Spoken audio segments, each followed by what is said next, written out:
અમદાવાદમાં પુસ્તકો લઈ જતા ટ્રકને કોંગ્રેસે ઝડપ્યો। ટ્રકમાંથી સરકાર દ્વારા આપવામાં આવતા પુસ્તકો લઈ જવામાં આવી રહ્યા હતા।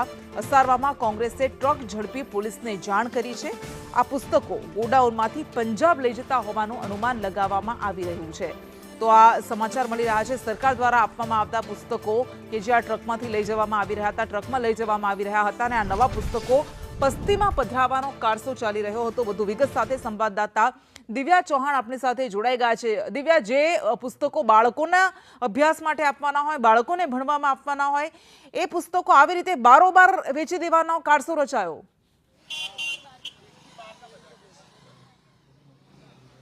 કૃષ્ણા, સરકારી પુસ્તકો બારોબાર વેચી દેવાનો કારસો આખો જે રસાયો હોય તેમ કહીએ તો કોઈ નવાઈ નથી, કારણ કે અહીંયા સ્થાનિકોનું જે કહેવું છે કે ટ્રકમાં જે પુસ્તકોની હેરાફેરી થતી હતી અને કેટલાક જે સરકારી પુસ્તકો હતા જે સ્કૂલોમાં બાળકોને વિના મૂલ્યે આપવામાં આવે છે અને એ જ પુસ્તકોની અહીંયા હેરાફેરી થતી હતી। પુસ્તક પણ અત્યારે જે ગોડાઉનમાં મૂકવામાં આવે તે પહેલા જે સ્થાનિકોએ પકડી પાડ્યા હતા અને એ જ લોકો અહીંયા હાજર પણ છે સ્થળ ઉપર। ત્યારે અહીંયા સીધા જે દ્રશ્ય અહીંયા જોવા મળી રહ્યા છે કે પુસ્તકો પણ અહીંયા જોવા છે તે મળી રહ્યા છે। ત્યારે અહીંયા તમામ જે ઉપસ્થિત છે જે આગેવાનો પણ એમની પાસે પણ વાત કરવાનો પ્રયાસ કરીશું કે તમે કેટલા વાગ્યાની આસપાસ આ પુસ્તકનું આખું કારસ્તાન જોયું હતું અને શું જોયું હતું, શું વાતચીત થઈ હતી ડ્રાઈવર સાથે? ડ્રાઈવર સાથે શું વાત થઈ હતી? ડ્રાઈવરના જોડે અમે વાત કરી કે ભાઈ તમે આ શું કરી રહ્યા છો? તો પહેલા તો એને કીધું મારી જોડે બિલ છે, ગેટ પાસ છે, આ છે, તે છે, બધું કીધું, બરાબર છે। પછી અમે કોલ કર્યો 100 નંબર ઉપર। છેલ્લા 3 દિવસથી આ ચાલી રહ્યું હતું। 3 દિવસથી આ લોકો અહીંયાથી થોડો માલ લઈ જઈ રહ્યા હતા, બરાબર છે। અમારા સ્થાનિક કાર્યકર્તાએ અમને ફરિયાદ કરી હતી। 3 દિવસથી અમે જોઈ રહ્યા હતા કે જઈ રહ્યા હતા। આજે લગભગ 11 વાગ્યા હતા અને અમારા વોર્ડ પ્રમુખનો કોલ આવ્યો કે અહીંયા આ રીતે જઈ રહી છે તો આવી જાઓ। 100% કન્ફર્મ ન્યૂઝ છે। કેટલા પુસ્તકો હતા? લગભગ 1-2 ટ્રક તો કાલે બી જઈ છે, બરાબર છે, 1-2 ટ્રક। આજે પણ અત્યારે આ ગોડાઉનમાંથી એક ટ્રક ગુજરાતના ટ્રકમાંથી પંજાબના ટ્રકમાં ભરી રહ્યા હતા અને આ એવું નથી કે ખાલી લઈ જઈ રહ્યા હતા, આને અંદર અહીંયા પહેલા ફાડી રહ્યા હતા પછી આમાં પસ્તી તરીકે લઈ ગયા હતા આ લોકો।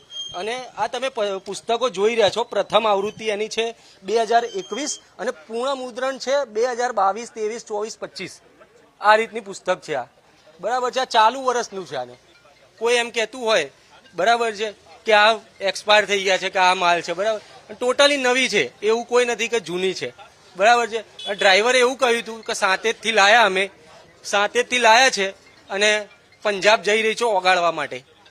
હા, અને આ રીતે ભણશે એમ કહું છું હું। ગુજરાત આ રીતે ભણશે તેવો એક સવાલ અહીંયા જે સ્થાનિક છે તે પણ કહી રહ્યા છે। જોકે અહીંયા તમામ જે પુસ્તકો છે ધોરણ 8 ના હોય કે ધોરણ 5 ના હોય, જે સ્થાનિક પોલીસને પણ અહીંયા જાણ કરવામાં આવી હતી। સ્થાનિક પોલીસ પણ અહીંયા પહોંચી છે।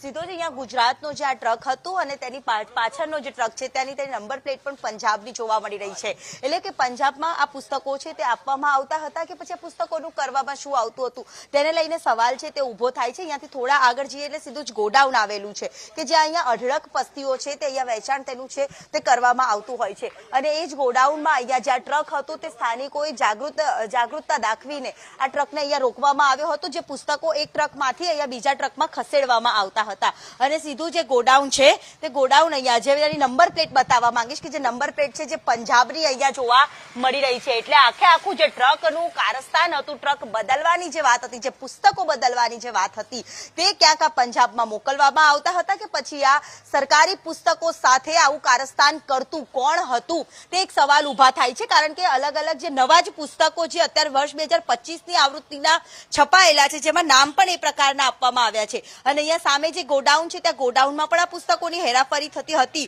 તેવું અહીંયા સ્થાનિકો છે જે આક્ષેપ કરી રહ્યા છે। ભાજપ અને કોંગ્રેસના જે તમામ આગેવાનો હતા જાગૃતો અને સાથે જ આમ આદમી પાર્ટીના આગેવાનો, એમને પણ આજે શાસક પક્ષને આક્ષેપ કર્યા છે કે આ પ્રકારે આવી રીતે પુસ્તકોનું વિતરણ જે છે પસ્તીમાં આપવાનું, જે સરકારી પુસ્તકોને આ પ્રકારે પસ્તીમાં આપવાનું કારસ્તાન કરવામાં આવ્યું છે।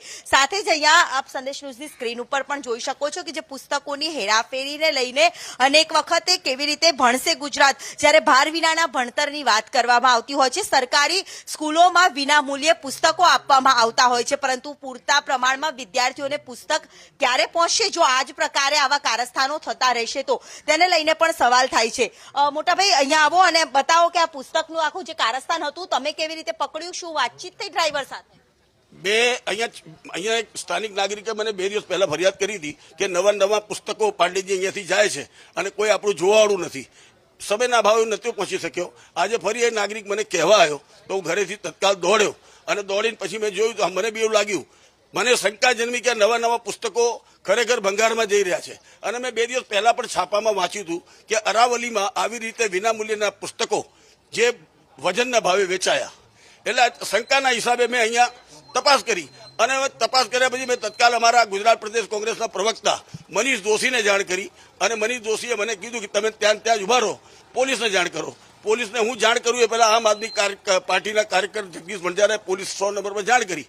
પોલીસ આવ્યા પછી એમણે આખું જે પુસ્તકનું કારસ્તાન થઈ રહ્યું છે, આમાં વિદ્યાર્થીઓ સુધી પુસ્તકો કેવી રીતે પહોંચતા હશે તેને લઈને સવાલ ઉભા થાય છે.